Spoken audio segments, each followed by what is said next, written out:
जय श्री कृष्ण। मैं हूं मुनि शुक्र।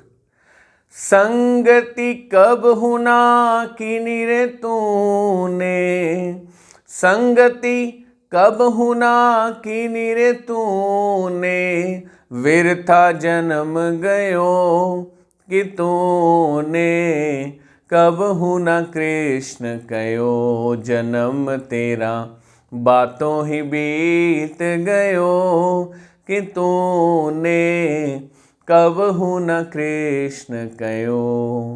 संगत, सोसाइटी, कंपनी मनुष्य के जीवन को बहुत प्रभावित करती है, लेकिन पूरे जीवन मनुष्य वो संगत नहीं कर पाता जो संगत उसे सिखाए कि पूरा जीवन सुखी रहना नहीं, अंतिम क्षणों का सुखी होना भी बहुत जरूरी है। क्योंकि पूरे जीवन जिस सुख के लिए इंसान बड़ा प्रयत्नशील रहता है ना, अंतिम समय में वही सुख उसके दुख का कारण बन चुके होते हैं। इसलिए बोला गया कि एक तो पल की खबर नहीं इस जीवन में और 100 बरस का सामान जोड़ रहे हैं। दूसरा ये भूल गया है कि अंत भला सो सब भला। मतलब एक मनुष्य को इस संसार में जीते हुए सुखों का सर्जन करते हुए ये याद रखना चाहिए कि मेरा अंत क्षण भी भला होना बहुत जरूरी है। मतलब सुख से प्राण त्यागने बहुत जरूरी है। आप एक साधारण उदाहरण लें। एक बैट्समैन बैटिंग करने आता है, बड़ी जल्दी 2 चौके छक्के मारता है, बड़ा अच्छा एंटरटेन करता है और आउट हो जाता है। लोग कहते हैं टिक के नहीं खेल सकता, उछलने की आदत है। लेकिन वहीं एक बैट्समैन आता है, बड़े शांत भाव से बैटिंग करता है और 100 या 50 मार लेता है। आउट वो भी होता है, लेकिन उसके आउट होने पर लोग कहते हैं नहीं भाई टिक के खेला, 50 और 100 बना के गया। मतलब एक आदमी आया, पहले उसने चौके छक्के मारे, एंटरटेन किया, लेकिन वो एक अच्छे स्कोर तक नहीं गया तो लोग उससे परेशान हैं। लेकिन एक बैट्समैन ने हो सकता है ज़्यादा चौके छक्के ना मारे हों, लेकिन एक अच्छा स्कोर बनाया, लोग कहते हैं नहीं भाई बहुत अच्छा खेल के गया। मतलब खेलना और खेलते समय किस समय वो आउट हुआ बहुत ज़रूरी है। यहाँ अंत अच्छा होना बहुत ज़रूरी है। ये क्रिकेट भी सिखा रहा है कि इंसान को, लेकिन इंसान सोचता है बस जीवन सुखी कर लूँ। अंत किसने देखा है जी कब होगा? जहाँ जाना होगा चले जाएंगे, प्राण का क्या पता कहाँ चले जाएं। लेकिन आप देखिए, अगर इन्हीं बातों पे विचार कर लिया जाए ना, तो जब अंत आएगा तो हम सुखी तरीके से अपने प्राण त्याग सकेंगे। एक गुरु ने अपने 2 शिष्यों को बुलाकर बोला, आपने दूसरे गांव तक जाना है, एक खाली बोरी उठा लो और एक भरी बोरी उठा लो, जिसकी जो इच्छा हो, और रास्ते में जो मिलता जाए भरी बोरी वाला उसको कुछ ना कुछ देता जाए, दूसरे गांव तक बोरी खाली कर दे।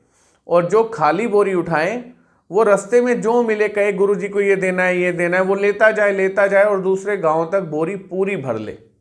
अब जिसका जैसा स्वभाव था, जिसने जैसी संगत कर रखी थी, उसने उसी के अनुरूप कर्म करना था। फटाफट एक शिष्य ने कहा गुरु जी खाली बोरी मैं उठा लेता हूँ, रास्ते में जो भी मिलेगा मैं लेता जाऊँगा। एक शिष्य ने कहा ठीक है गुरु जी भरी बोरी मैं उठा लेता हूँ। अब जब ये रास्ते में निकले तो खाली बोरी वाला बड़ा खुश, हंसते गाते चल रहा है, खाली बोरी है। और जिसने भारी बोरी उठा रखी है वो बहुत पसीने में श्रम करता हुआ चल रहा है। लेकिन जो ही रास्ते में कोई दिखे मिले, बड़ा खुश हो जाए, भाई गुरु जी का शिष्य मिल गया, ऐसे कुछ देना है, बोरी हल्की हो जाएगी, तत्काल बोरी रखे कुछ दे दे।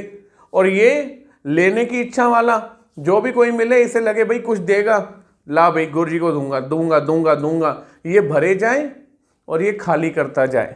हुआ क्या, ज्यों ज्यों ये आगे बढ़े, एक की बोरी खाली होती गई, शरीर का वजन घटता गया, एक की बोरी भारी होती गई, शरीर का वजन बढ़ता गया।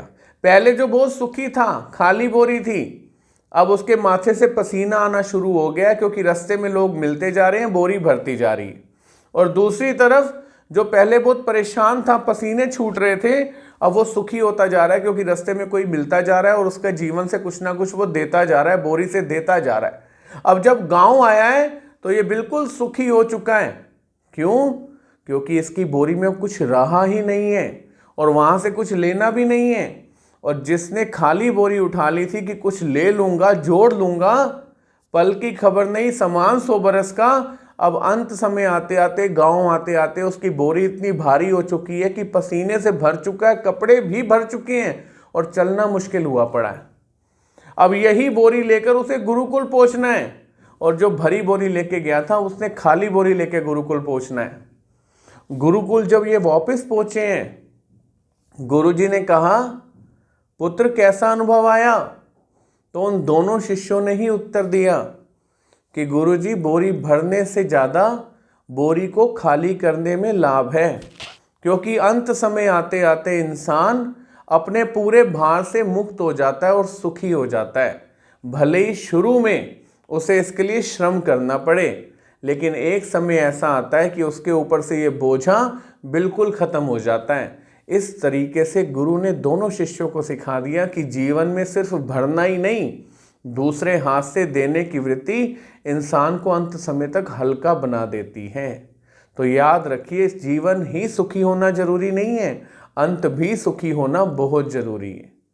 जय श्री कृष्ण।